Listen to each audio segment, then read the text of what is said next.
jauh dari kesenangan dunia. Baik itu sebuah kita.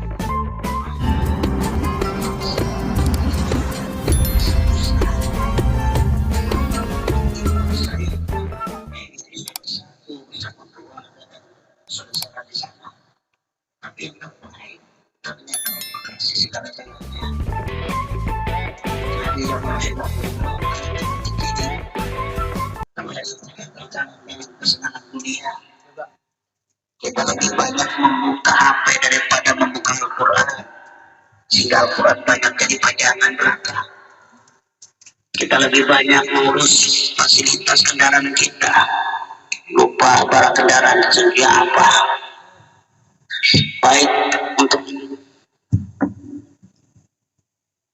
maka kita punya pertanyaan yang kedua, kenapa aku tidak mendapatkan apa yang aku idam-idamkan?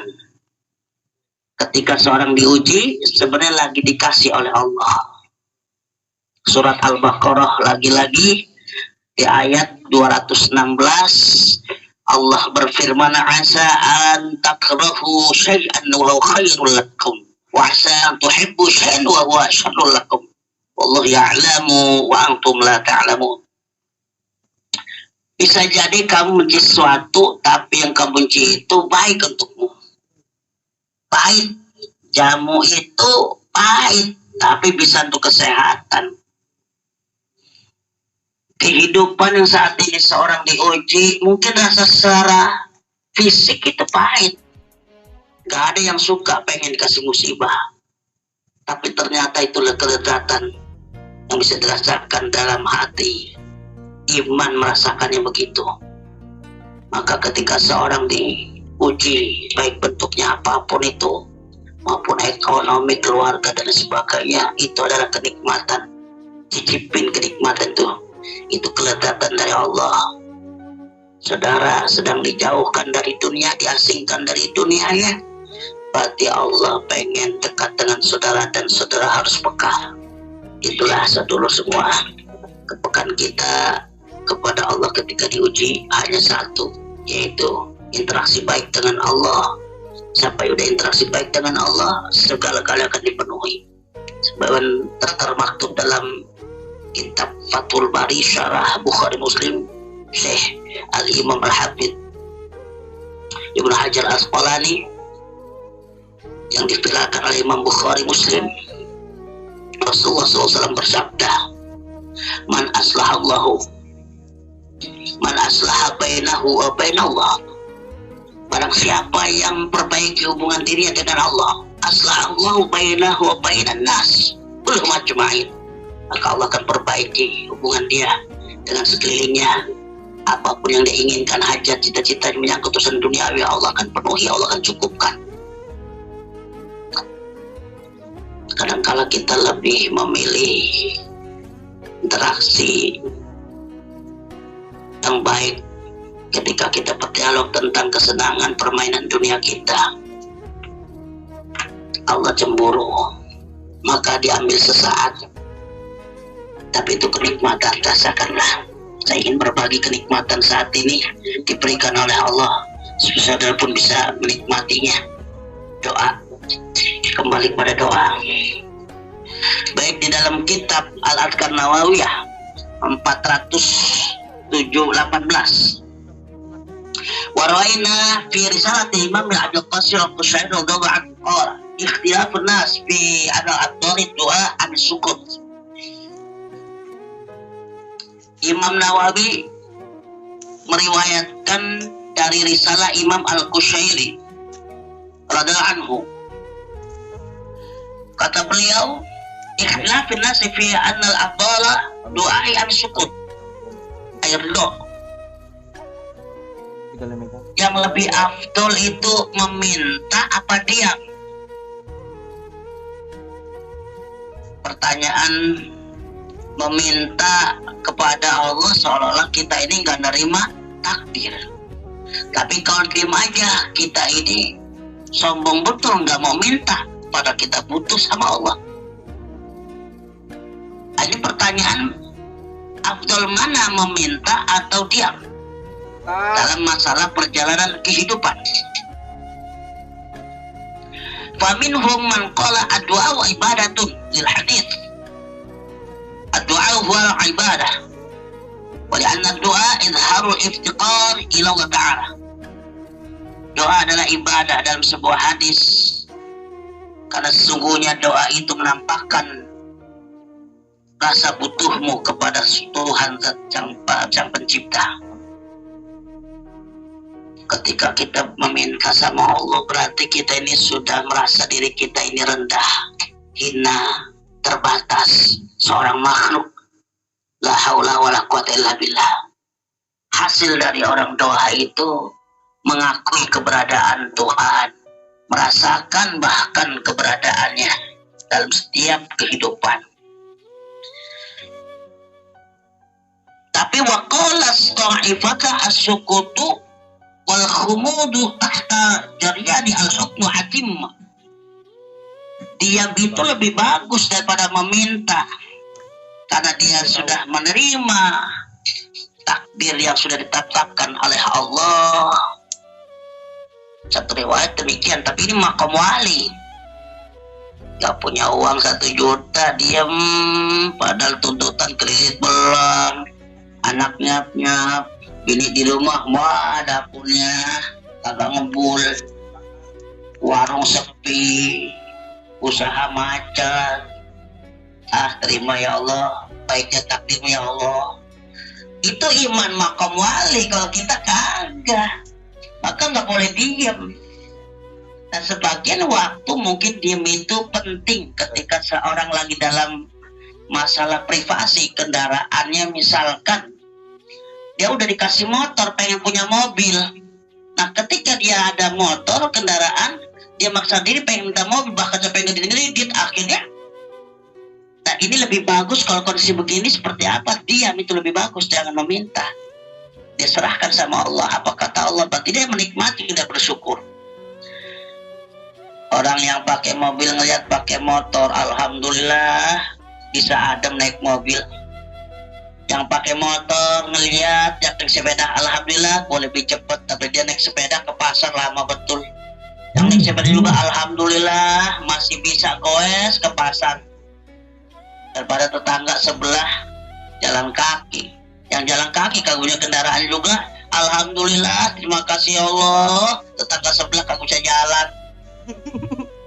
Itu kalau melihat dunia, ketika posisinya oleh Allah diuji dunianya, maka kalau sifatnya pribadi itu dia pasrah, tenang. Sementara saudara berdoa di dalam sholat dan lain sebagainya, nah, iman yang tinggi menengah ke atas, asuku afdol, itu lebih bagus. Kalau kita sudah naik nih, iman kita naik makomnya, maka belajarlah kita menerima keadaan, memahami peka terhadap baiknya tentang ketetapan yang sudah digariskan untuk kita. Walaupun pahit sekalipun, ada hikmah. Cuman itu rahasia Allah. Beberapa waktu entah akan Allah singkap rahasia itu ketika saudara udah bisa sanggup bersyukur menerima. Syukur sabar nggak bisa dipisahkan. Udah syukur sabar berbuah ikhlas, ikhlas berbuah qanaah. Qanaah itu udah pasrah. Wa fawwidu amri ilallah, kami serahkan sepenuhnya kepada Allah. Tingkat tinggi. Nah, kita yang udah makomnya 5 waktunya sering berjamaah, sunnahnya alhamdulillah, akhlaknya berubah, baik ucapan perbuatan, nah itu makomnya udah naik ke atas, harusnya levelnya jangan teriak. Diam itu lebih bagus dalam keadaan seperti itu. Berarti menerima ridho terhadap ketetapan Allah, Allah itu lebih utama ketika makomnya seperti itu. Tapi ada juga Imam Qushairi mengatakan bahwa al-ula ayyakula al-qadil mukhtalifah, bisa dikatakan yang pertama, maaf bukan yang kedua, yang kedua, yang pertama kan meminta, yang kedua diam. Yang kedua itu diam itu hanya beberapa waktu saja, boleh kita itu diam, jangan minta, artinya menerima keadaan itu.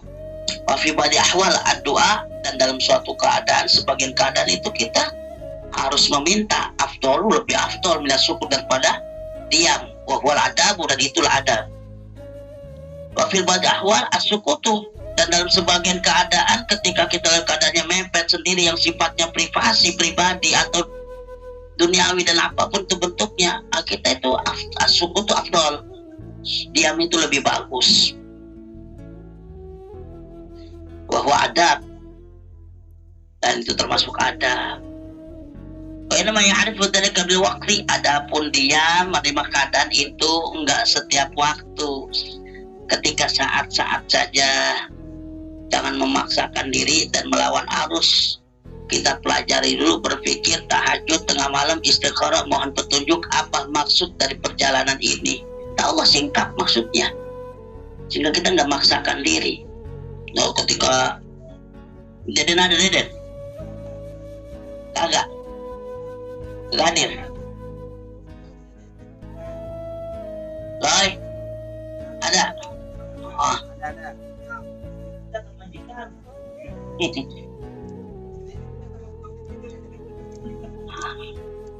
Dari Hamdani. Iya. Botak. Itu yuk Allah. Ya, Hamdani, Allah, teman-teman rekan-rekan. Ketika kata Allah, ente itu 1 juta. Hari ini kasih 1 juta, jangan maksain diri 10 juta. Allah tahu kalau dikasih 10 juta hari ini ente bisa kelayapan, bisa masuk ke dugem lah. Begitu. Maksain diri, bener akhirnya tersesat. Kata Allah, ente hari ini 100.000, jangan minta maksain 1 juta. Kata Allah, maksain 1 juta. Kita imannya lagi lemah, maka dikasih 100.000. Andaikan kita lagi lemah, dikasih maksain dia 1 juta, Masya Allah, lupa mungkin bablas mau sholat masjid, sholat dan sebagainya.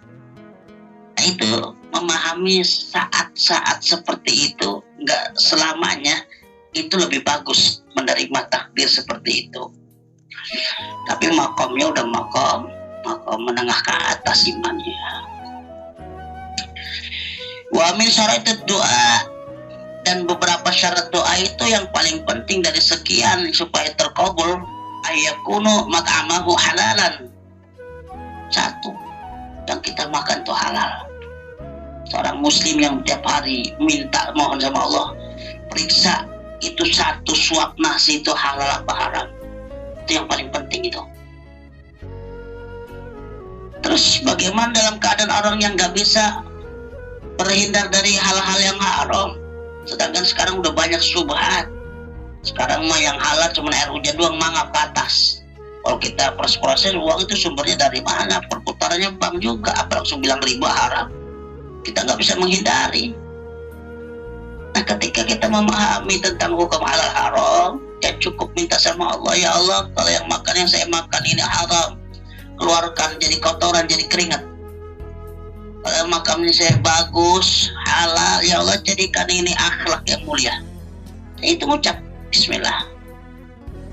Tapi ketika keadaannya darurat, kepepet dalam perekonomian keluarga dan sebagainya, dia nggak bisa menghindari suatu hal yang diharamkan. Wakana Yahya bin Mu'ad Ar-Razi radhiyallahu anhu, dan ada Yahya bin Mu'ad Ar-Razi. Nah, beliau ini termasuk muridnya Imam Malik. Ya, beliau menciptakan kitab juga Al-Muwatta. Beliau mengatakan, kata beliau, kaifa ad'uka wa ana 'as. Bagaimana aku memohon kepada, minta kepadamu yang sedang aku masuk ke maksiat. Kebiasaan burukku masih nggak bisa ditinggalin. Kadang mulut ini ngoceh pagi-pagi ngomongin orang. Kebiasaan saya kadang fitnah orang. Kebiasaan saya kadang masih ada benci, dengki, nanti ini masuk ke maksiat-maksiat yang lain. Bagaimana aku bisa minta malu diri ini ya Allah kalau masih suka maksiat. Tapi wa kaifa la ad'uka wa anta karim. Terus harus meminta ke siapa lagi ya Allah, sedangkan Engkau Zat yang Maha Pemurah. Hamba hina, hamba ini emang masih belum bisa sempurna melaksanakan ibadah, nggak seperti para orang-orang soleh. Hamba ini punya keduniaan yang harus sibuk saat semakin akhirnya tertunda, baik yang wajib maupun mungkin yang sunnahnya. Oke, fala ad'uka wa anta karim. Bagaimana aku ini berdoa kepadamu sedangkan Engkau Maha Pemurah. Jadi jangan putus asa dalam berdoa. Walaupun orang maksiat masih makam haram juga, Allah Maha Pemurah. Bisa jadi dalam sering doa itu dia akhirnya mengakui, merasakan kehadiran Tuhan. Allah dekat dengannya, dapat dan hidayahnya. Jangan pernah putus asa. Itu kata Yahya bin Mu'ad Ar-Razi. Baik saudara rahimakumullah, ada 10 syarat doa itu supaya bisa mustajab. Ini yang penting. Kata Imam Ghazali, wa min adabi huduril qalbi, salah satunya hadir hati. Nanti kita akan bahas itu bagaimana supaya hati ini bisa hadir dalam berdoa. Doa bisa dilakukan dalam keadaan berdiri, duduk, berjalan. Karena doa itu bahasa hati, bukan bahasa gerakan tubuh. Tapi ada ruang-ruang waktu yang kalah tubuh kita ngikutin syariat. Doa itu hakikat.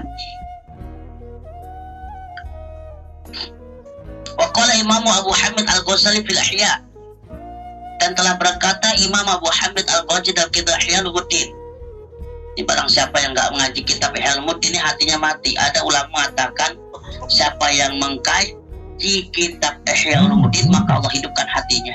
Jadi kalau nggak ngaji berarti mati. Sedikit banyaknya kita harus mendengar isi dari kitab Imam Ghazali yang bernama Ihya Ulumuddin.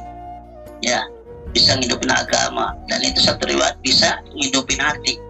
Hati dia tertutup, dia terhijab, sudah itu mau melakukan sholat tahajud juga enteng, nggak beban. Mau duha juga nggak ada rasa malas. Mau 3 jam 2 jam duduk itu nggak ada ringan, dia bisa menikmati. Itu kalau orang hatinya hidup, ya. Pada berdoa syaratun, kata beliau, adabnya 2 ada 10. Al-awalu aytarasadu asmanu syarifah kayami awafa wa syahra Ramadan wa ayam Jum'ah wa thuluthil akhiri minal lail wa waqtil ashar. Yang pertama, etika berdoa, pilihlah waktu yang mulia. Dan sudah diviralkan waktu yang mulia itu seperti hari Arafah, terus 1 bulan penuh full 30 hari, hari Ramadan, wayamul Jumat, hari Jumat. Nah kalau hari Jumat udah seperti orang dulu adat kita, bapak saudara kalau punya anak tutup kuncinya, HP matiin, TV matiin, dah ngaji ya, maghrib sampai isya nyambung, jangan boleh keluar. Tolong malam Jumat, kalau orang dulu kan begitu, ini amalin lagi coba untuk keluarga kita. Penting kumpul anak, istri, saudara, mertua, orang tua, pimpin, yasinan, aja doa bareng, aja supaya kita bisa bagaimana caranya ngirim doa. Ya, Jumat itu mustajabah, apalagi ketika khutbah Jumat. Setiap imam pas duduk di antara 2 khutbah minta sama Allah, jangan salawat. Jangan salat aja, minta Allahumma sholli ala sayyidina Muhammad, baru minta. Ya Allah, warung seret banget lancar ya Allah, nggak apa-apa. Ya Allah, istri bawahnya minta ampun, bungkam ya Allah supaya nurut taat. Ya Allah, saya pengen nambah lagi, ntar dulu. Uang kagak ada, pengen nambah lagi. Ya Allah, saya pengen hutang-hutang saya tertutup lunasi. Mustajab itu, sebutin yang banyak hutang. Apalagi doa yang diajarkan Rasul itu apa itu? Doa yang melunasi hutang itu ada. Kita bagusin. Terus ketika malam Jumat itu sepertiga malam, bangun setengah 3 itu. Waktu yang mulia itu salah satu sepertiga malam. Malam dibagi 3, awal, tengah, terakhir. Awal itu dari seputar jam 7 sampai jam 11. Tengah itu jam 11 sampai jam 2. Sepertiga malam itu dari jam 2 sampai jam 4. Berarti setengah 3.